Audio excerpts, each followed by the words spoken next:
Assalamualaikum warahmatullahi wabarakatuh. Magandang gabi, magandang araw po sa inyo mga kapatid. Alhamdulillah, samahan ninyo po ako muli sa ating live video.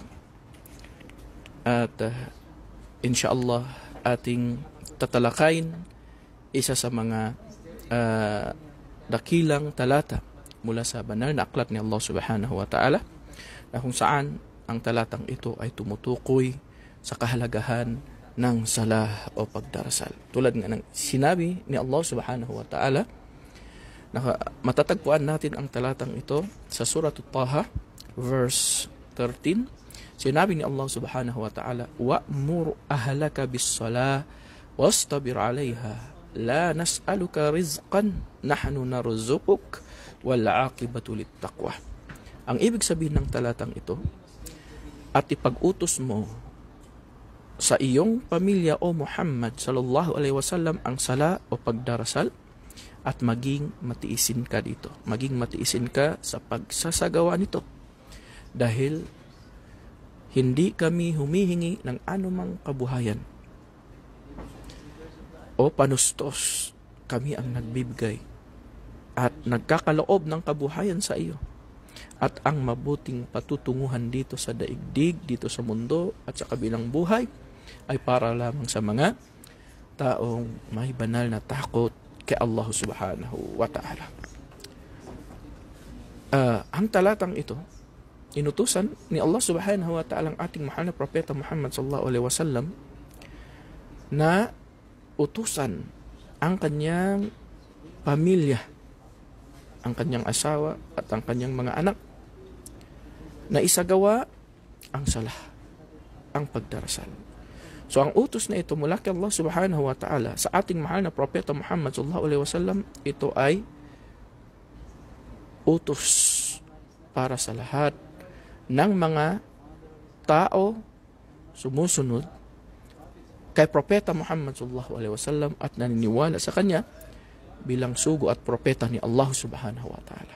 Na kung saan sa lahat ng mga Muslim o mga mananampalataya sa kaisahan ni Allah subhanahu wa ta'ala, na pinagkalooban ni Allah subhanahu wa ta'ala ng pamilya sa mundong ito, ay dapat nilang ipag-utos o dapat nilang utusan ang kanilang asawa at ang kanilang mga anak na isabuhay ang salah, ang pagdarasal.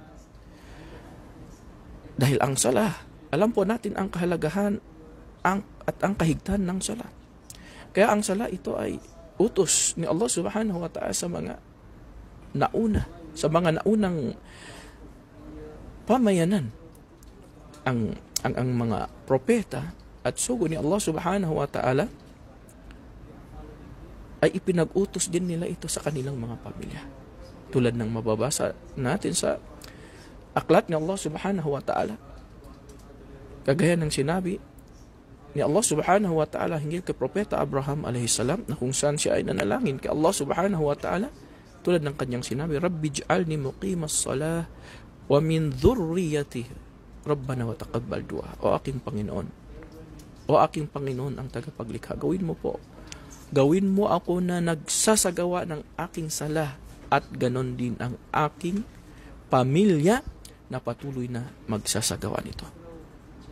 At sinabi rin ni Ismail alayhi salam, ang anak ng propeta Ibrahim alayhi salam, sinabi ni Allah subhanahu wa ta'ala hinggil sa kanya, hinggil kay propeta Ismail, "Wa kana ya'muru ahlahu bis-salah waz-zakah wa kana 'inda rabbih mardiya." At kanyang palagiang ipinag-utos sa kanyang pamilya ang pagdarasal at kawanggawa, at siya ay kalugod-lugod sa kanyang Panginoon. So ang pag-uutos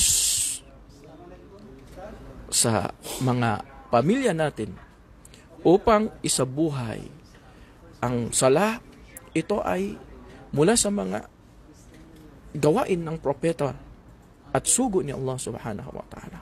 So kaya sa pamamagitan ng talatang ito, si Allah subhanahu wa ta'ala, inutusan niya ang kanyang propeta na si Propeta Muhammad sallallahu alaihi wasallam at gayon din ang lahat ng mga mananampalataya sumunod kay Propeta Muhammad sallallahu alaihi wasallam na dapat nilang ipag-utos ang sala sa kanilang mga pamilya at sa kanilang mga anak. Dahil alam po natin ang kahalagahan ng sala sa buhay ng bawat mananampalataya sa kaisahan ng Allah subhanahu wa ta'ala.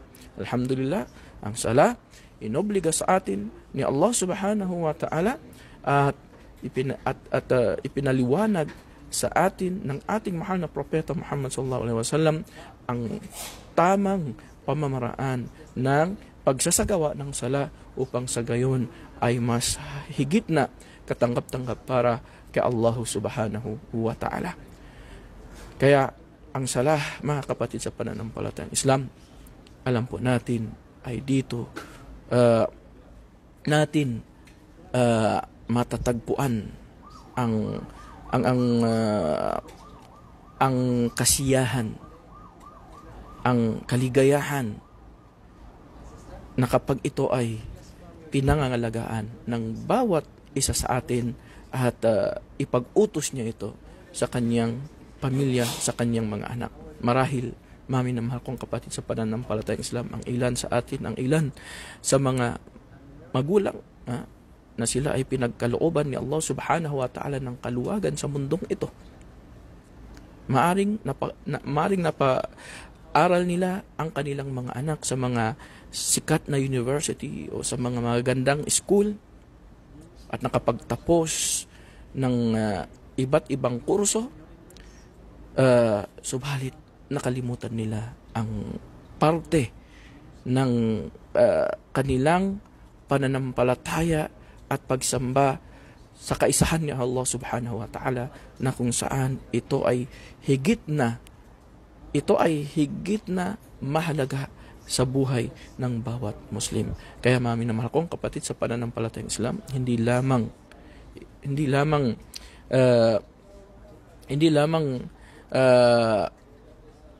ating mga sarili na pangalagaan mula sa parusa ni Allah subhanahu wa ta'ala, bagkus dapat din nating pangalagaan ang ating mga pamilya, ang ating mga anak mula sa kaparusahan ni Allah subhanahu wa ta'ala. Kaya sinabi ni Allah subhanahu wa ta'ala, ya ayyuhalladhina amanu qu anfusakum wa ahlikum nara waquduhan nas wal hijara.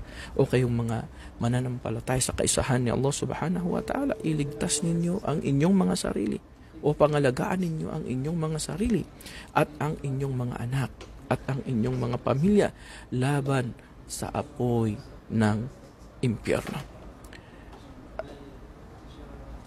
At kaya, mami na mahal kong kapatid sa pananampalatayang Islam, ito ay kabilang mula sa mga karapatan o obligasyon ng isang magulang sa kanyang mga asawa at mga anak na paalalahanan sila hinggil sa kahalagahan ng sala sa buhay ng isang Muslim, at dapat silang turuan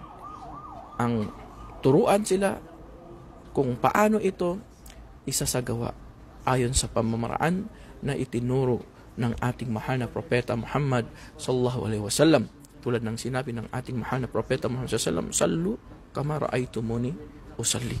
Magsala kayo o isagawa ninyo ang sala tulad ng kung paano ko ito ginawa.